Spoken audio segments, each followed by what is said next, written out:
I always find a narrative that people don't discuss often is that failure within the first year of businesses more or less isn't because their business wasn't succeeding or they weren't doing the fundamental things that needed to grow. It was actually they themselves were not evolving fast enough alongside their business. A lot of people Mhm. don't realize that you have to become different, higher versions of yourself while you grow your business and you have to keep up. And Yeah. some people are not willing to, again, push through those boundaries. They're not willing to get unstuck. And that Mhm. really holds them back for all of the success that they were destined and determined for within this lifetime.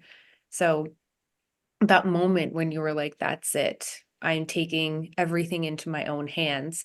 Just to give like tangible takeaways for people, what were like the main things that you focused on from going almost like what we would say going from corporate to entrepreneurship?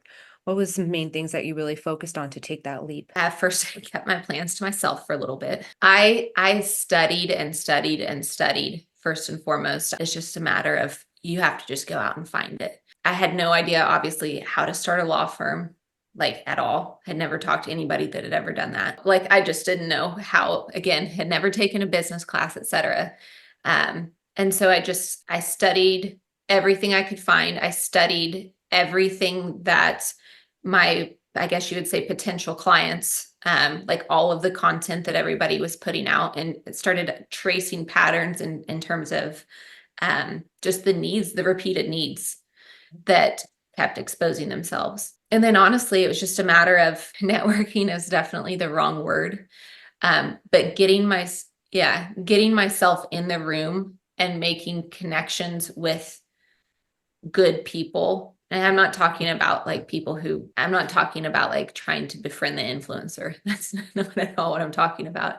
I'm talking about getting in rooms and some of my friends that I still to this day, 8 years later, fly across the country to see.